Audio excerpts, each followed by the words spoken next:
Estamos listos listos con ya primer invitado. Para comenzar pues a desarrollar. Justamente le damos la bienvenida pues al experto tributario Juan Naranjo Paucar. Realmente mañana, sábado, es que comenzará a implementarse, ¿no? A instrumentalizarse, si podemos utilizar el término, el tema de los aranceles. Ya lo hemos ido delineando desde el día miércoles que se hacía el anuncio desde la Casa Blanca, pues ya hemos venido tratando el tema. 10% es el arancel que se ubicaría. Ya hemos mencionado también precisamente no cuáles serían los productos, obviamente los productos que exportamos hacia los Estados Unidos, los que van a ser impactados. ¿Cuál es justamente la lectura que tenemos ya a esta hora? Amén de que todavía no tenemos la letra chica, que la vamos a conocer el día de mañana recién, cuando precisamente comience ya a instrumentalizarse esto. Bienvenido, buenas tardes. Buenas tardes, qué gusto saludarles, buenas tardes, qué placer poder conversar un poco de economía y hacer algo digerible esta toma de decisiones que a nivel global todavía no se termina de entender la escala de sus efectos, ¿no? Para entender un poco qué está pasando, de dónde deviene la decisión de Trump, que todo el mundo hoy por hoy lo juzga, es una tendencia en todas las redes, tanto virtuales como televisivas del mundo, es un poco de entender de dónde viene la decisión de devaluar el dólar. El primer gobierno de Donald Trump, ¿sí?, él intentó alinear con la Reserva Federal, que es netamente autónoma, para que se logre devaluar la moneda dólar. ¿Qué es lo que pasa? Que cuando en este segundo mandato que Donald Trump asume, el dólar estaba fortalecido. Según el Fondo Monetario Internacional, dictaba que el dólar estaba sobrevalorado o fortalecido, sobrefortalecido en un 10 al 20%. Y esto ha sido fuente de crítica del presidente de Rusia, del presidente de China, dado que la moneda de transacción mundial es el dólar. En torno a ello, el presidente Trump y su vicepresidente, uno de sus objetivos de campaña era devaluar un poco el dólar, debilitarlo el dólar, así lo hablamos los economistas. ¿Bajo qué objetivo? Volverse el producto americano más atractivo a nivel mundial. Analicemos solo, creo que una unidad de medida son la marca de vehículos. Analicemos la evolución de la presencia de marca de vehículos americana solo en el territorio ecuatoriano. En los últimos años, General Motors y Ford ha venido a menos. Hay más marcas que se han copado en el mercado y como los vehículos, lo mismo está pasando con más productos a nivel mundial. De esta manera, dado que tenía que buscar la devaluación del dólar, había cómo hacerlo bajo tres maneras.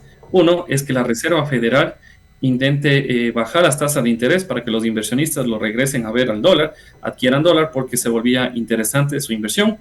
Dos, era que el gobierno americano trabaje en los mercados de divisas, adquieran divisas y así de cierta manera reestructuren la realidad global, cosa que era muy peligroso porque hubieran perdido confianza de los mercados. Tres, es que se alinee a gobiernos, hagan un acuerdo multilateral en el cual se alineen las divisas, cosa que era muy difícil dado la geopolítica global. Y cuatro, era que a través de una variable llamada la imposición de aranceles, logren que el dólar se devalúe sobre otras monedas y así, claro, se reestructure el mercado global, cosa que está pasando. Entonces, claro, hoy por hoy, cuando asume Donald Trump el gobierno, lo que buscaba era equiparar el déficit comercial. Estados Unidos comienza este periodo de Donald Trump con un déficit comercial, déficit de balanza de 1.2 billones de dólares. Entonces, dos objetivos de campaña. Uno, volverle al producto americano más competitivo. Dos, equilibrar el mercado, la balanza comercial que tenía Estados Unidos con el mundo. Y ahora vemos que lo está haciendo. Pero también una tercera variable que era el hacer sentir que Estados Unidos está en el mundo, el dólar es la moneda de transacción global y por ende tenía que hacerse sentir a través de estos aranceles. El arancel universal, que así lo llaman, en el Día de la Libertad, desde el 10% con el cual Ecuador está trabajando. Escuchaba el día de hoy que si bien es cierto, por ejemplo, a nivel del banano, Ecuador tiene el 10%, pero países que son competidores o proveedores del mismo producto hacia Estados Unidos tienen aranceles superiores, lo cual daría de cierta manera una oportunidad, aun cuando ha subido el arancel de Ecuador, daría cierta oportunidad para que el producto ecuatoriano alcance mayor tamaño.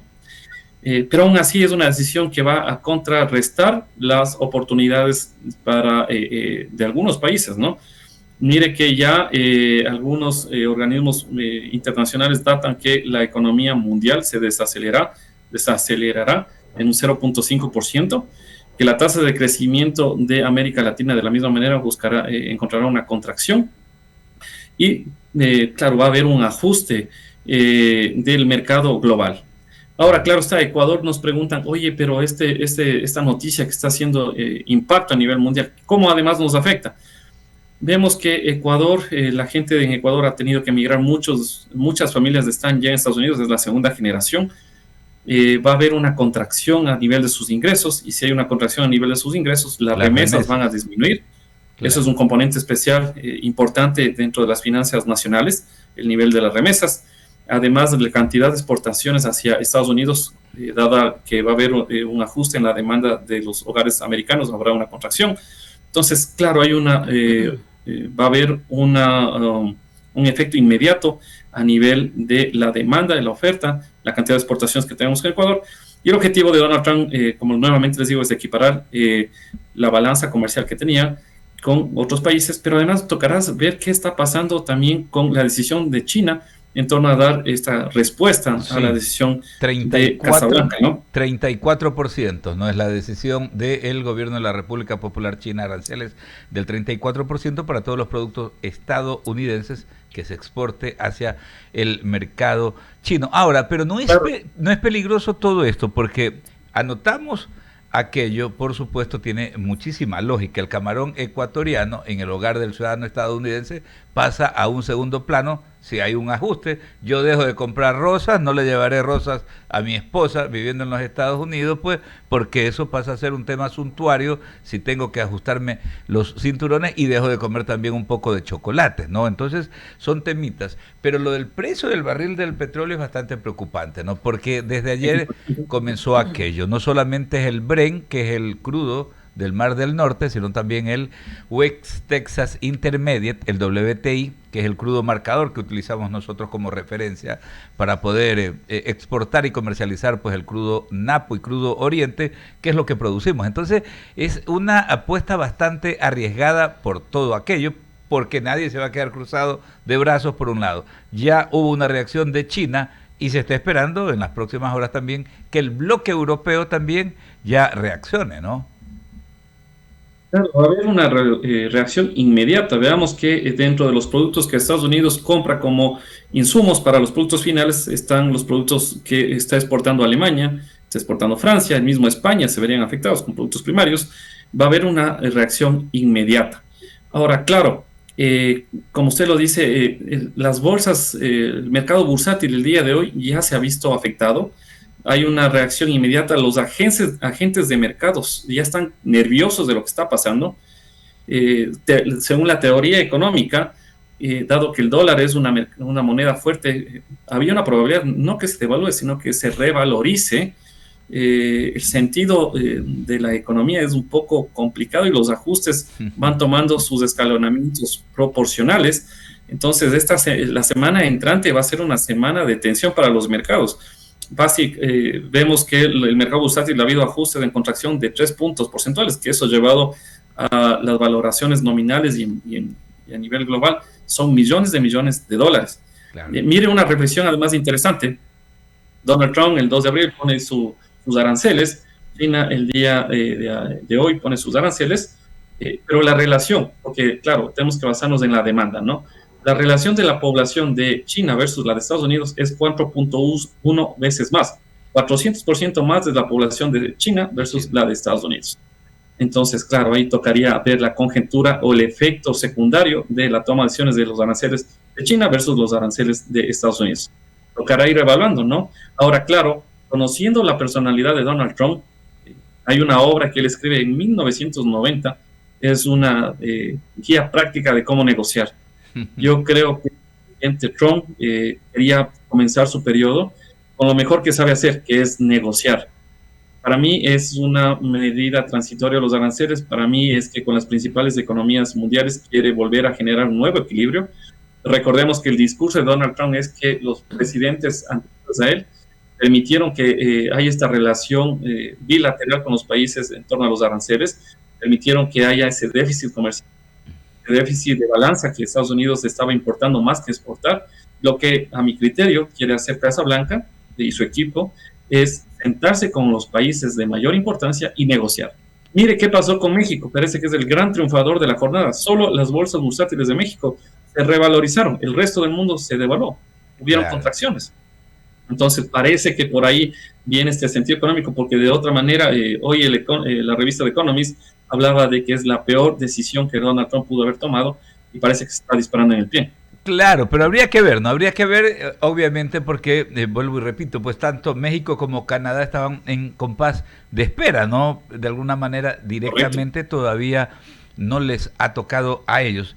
Pero hay que ver, y yo creo que esto todavía pues tenemos muchísimo por analizar y por ir viendo en las próximas horas, sobre todo a partir de mañana sábado. Mañana sábado pues 5 es la fecha que se ha ubicado, que se ha fijado como para que se vaya pues instrumentalizando este asunto. Conversamos a esta hora en el Diálogo de la Tarde con el experto tributario, el economista Juan Naranjo Paucar. Permítame que Wendy Quinde continúa con la entrevista, economista. Juan, buenas tardes y bienvenido. Un par de inquietudes rápidamente en honor al tiempo.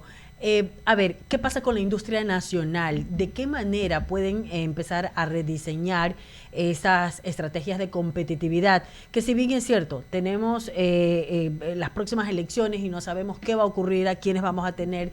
Recordemos que también los dos candidatos tienen una postura totalmente diferente en cuanto al tema del IVA y las mismas políticas de economía interna. ¿Qué es lo que tienen que hacer en este caso nuestros empresarios para poder mantener ese equilibrio de manera interna? En los últimos meses el gobierno de cierta manera tiene una visión de aperturarse al mundo. Recordemos que en el gobierno entrante del presidente Noboa se firmó el acuerdo de Tratado de Libre Comercio con China.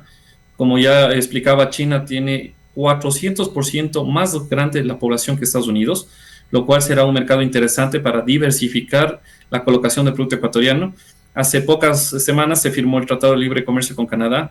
La demografía de Canadá también es interesante, es un potencial mercado y claro, nuestro país es producto exportador primario.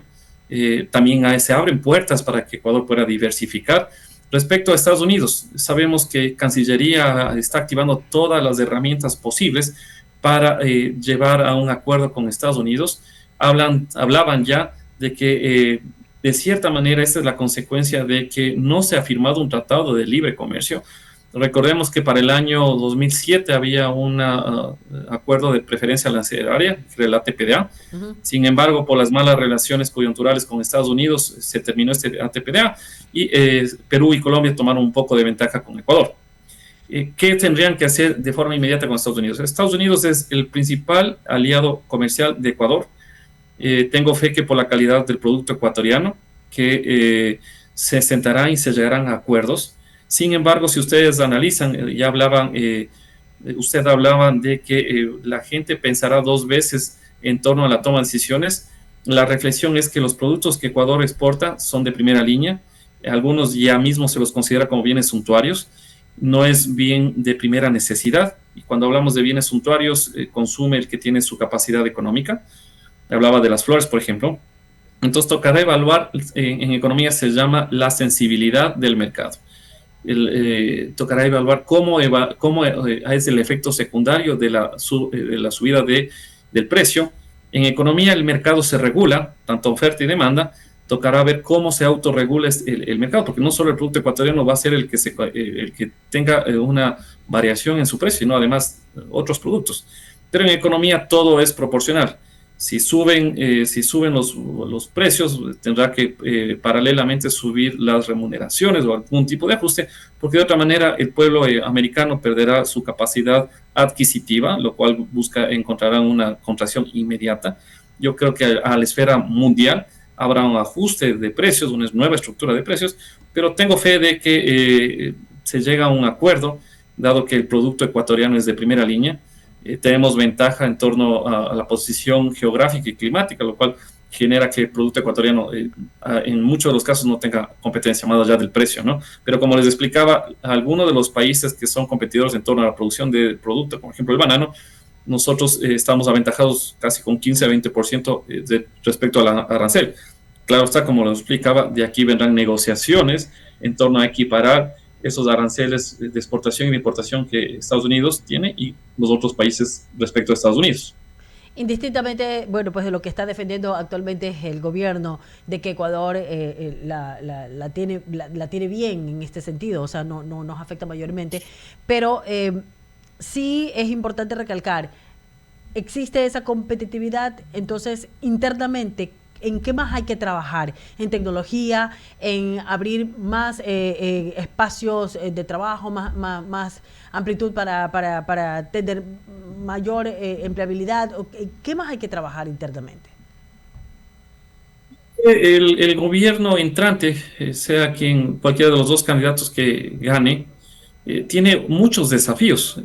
Se hablan ya de una constituyente en la cual tendrá que hablar sobre la estructura del mercado laboral. Esa estructura de mercado laboral tendrá que responder las necesidades del empresario en torno a o bien liberalizar o bien estructurar de otra manera para que haya el incentivo del empleo joven. Uno de los principales problemas tangibles es que hay muchos jóvenes que egresan de la universidad y no consiguen su empleo. Y ello genera este descalce entre el nivel de oferta de empleo y de desempleo. El precio ahora de laburo aquí en Ecuador, no somos tan competitivos respecto a la región. Colombia y Perú están mucho mejor rankeados que nosotros. Hay indicadores que Perú y Colombia están mucho más, tienen mejor ranking que Ecuador. Entonces hay desafíos en torno a ello. La estructura de mercado laboral, la estructura de relaciones bilaterales. Miren, algo que está pasando en especial con el gobierno americano es que la coyuntura, ¿no? La geopolítica es importantísimo. Mucho dependerá qué candidato sea el que gane para saber cómo podrá sentarse a negociar con el presidente Trump. Mire cómo es la relación entre el presidente de Argentina, el presidente Trump, el presidente de Venezuela versus el presidente Trump, el presidente de Ucrania. Entonces, mucho tiene que ver en este tipo de negociaciones con la geopolítica. Y claro, están decisiones internas como el mercado laboral, el endeudamiento, la cantidad de plata en torno a la oferta de créditos.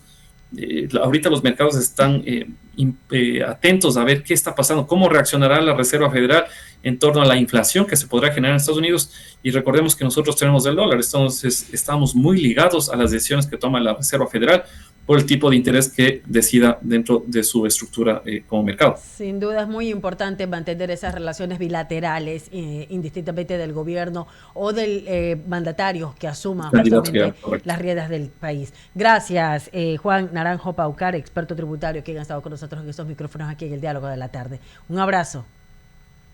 No, muchas gracias a ustedes.